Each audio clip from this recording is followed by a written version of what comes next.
Something calls to me.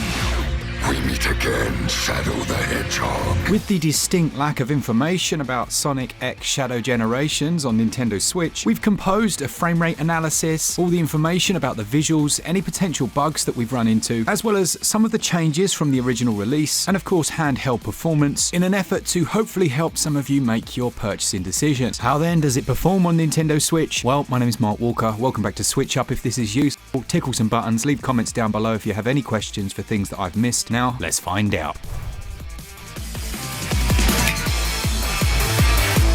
Let's jump straight into performance, the area that I was most worried about when review codes didn't come in and I actually received a physical copy before getting a code. I can say straight away that we didn't actually need to worry too much. As you can see, the game does target 30 frames per second on Switch rather than 60 on some other platforms, but it's a very consistent 30 FPS.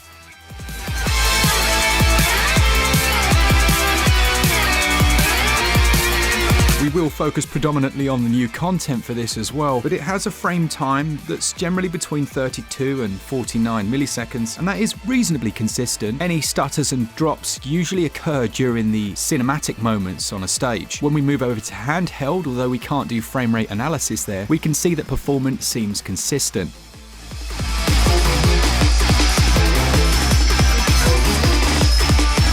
The 30 frames per second is capped, it can't go above this, so that takes us on to resolution.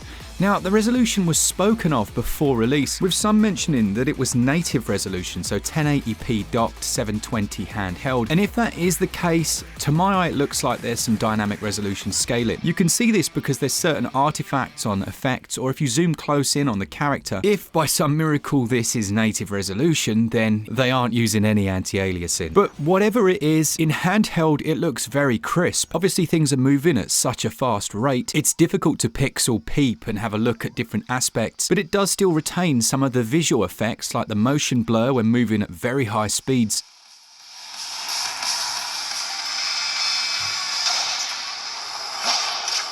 During some cutscenes, texture quality in some areas isn't the best, but overall I think it presents a nice picture. New stage is looking incredibly good. We will talk a little bit more about our impressions of the gameplay as well in a little while. So obviously when you blow this up to docked resolution, you do notice the changes over the other versions, but because the frame rate is reasonably solid, it kind of tricks your eye into not noticing those so much. Plus the input latency for the controller seems suitably low, and although I would prefer 60 frames per second, it's more than manageable with 30. The sound and audio have carried across excellently.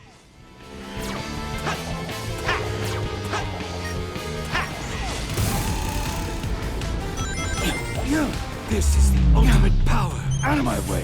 Whether it's the music or the new introductions, and of course you get the entire Shadow the Hedgehog campaign, it sounds fantastic and I can see why people are raving so much about that. Now I have briefly mentioned texture quality, it does seem okay, not too bad at all. With some lighting effects still intact, shadows remain reasonably consistent, they don't look ultra low res, and there are lots of set pieces that do allow you some time to really pixel peep and take a closer look at the image quality, and another area where I think it looks surprisingly good. So then if your only concern was the performance, well actually it's not too bad. We are going to look at the changes now that they've made, or at least a couple of them, and bugs, so again you might want to hear this. Now as far as bugs go, we'll start with that first. I've had a couple of instances where rather than die when falling off a rail or something, my character has just continued to float aimlessly down, moving further and further through the world, and I'll have to go into the options to retry. Now in fairness, I've managed to do this twice, but I do spend quite a bit of time just trying to break the game whenever I do these performance reviews. It's very unlikely, or at least I think it's unlikely, that you'll be able to hit the same thing consistently at least. Still, that's something for the patched series. Other than that, I haven't had any other bugs, and load times are surprisingly good. As you can see, stage load times, again, although slightly higher than other platforms, they don't get to the stage where you notice them, which is always a good sign. Then we have the changes. Now, I will credit Joshua Michael French, at Joshua M French, who started the thread that basically had everyone spotting all the different changes on Twitter. And I will say as well, personally, as slightly strange as these changes are, they don't really affect my enjoyment of the game. But I'll let you know what they are. So in one particular cutscene, Sonic puts his hand on Amy Rose's face and holds her back in the original. They've changed that for this version so that his hand is no longer on her face, and she's holding a cupcake and smiling. They've also changed Amy Rose's bio, which originally read, she's a young, cheerful girl hedgehog. Amy can be a bit obsessed about chasing Sonic. She even claims to be his girlfriend. She's an energetic go-getter who lets nothing get in her way. And they changed that to this version, a cheerful girl who loves to help others. Sonic inspired her to be her very best. She's an energetic go-getter, blah blah, with the help of her blah-de-blah-de-blah. It basically takes the emphasis on Sonic and yeah. Then we have this change. The original version had Knuckles saying, "Thanks Sonic, you did a good job there. Hey, did you gain weight?" And now the version says, "Thanks Sonic, now then, tell me, where's the rest of my island?" So the humour was obviously far too offensive for today's generation, so they've changed that. And they've also nerfed a character. I don't even want to go into this one. Just going to leave that there for a few seconds for your brain to figure that out. And yeah, whatever.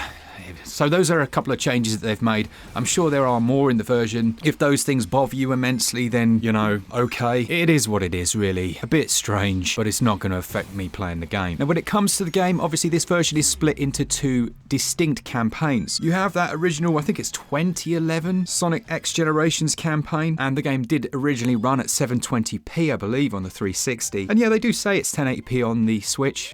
Gotta be dynamic, surely. And outside of that campaign, you also have the brand new Shadow campaign. That includes a new hub world for you to explore with Shadow. He has a load of new abilities like being able to slow down time, and he can also fire off these spears, a bit like homing missiles, to unlock switches as he moves around the stages. As a complete package, they feel fantastic together, and I actually prefer Shadow's missions and levels. They do also include, as well as the 3D segments, 2D side-on segments, as well as classic style 2D stages. If you're a Sonic fan, I think you're going to absolutely love the package overall. Perhaps the changes may irk you, or they might not, but hopefully this video gives you all you need in terms of knowing about the performance. It's not a scored review, this one, but we should be able to bring you that when we have a little more hands-on time with the game. As far as my initial experience though, it feels great on the Nintendo Switch, surprisingly so, and the new elements with Shadow actually add to the experience and don't feel like a tacked-on addition. The full story mode, which is voice acted, it looks great, it makes a lot of sense, and I love the way his stages switch between this alternate dimension. They're incredibly well designed, but they've clearly wanted to create this as a total package rather than two distinct ones, even though essentially that's what you've got. There's some online functionality as well. You can expect to partake in global leaderboards, there's time trials, special online challenges that will periodically change. So yeah, a little bit to do there as well if you're after that global challenge. As I said at the start, I probably missed something. If I have, let me know in the comments. A big thanks from Glen and I this week. We've done so many reviews, it's not even funny. I hope it's been of help to you. Go check out our channel pages because yeah, there's more than I can even mention on here. Thank you to our Patreons, our members, all of you that enjoy the content, and as always, for all things Switch, all the time, keep it Switch up. Cheers guys, see ya!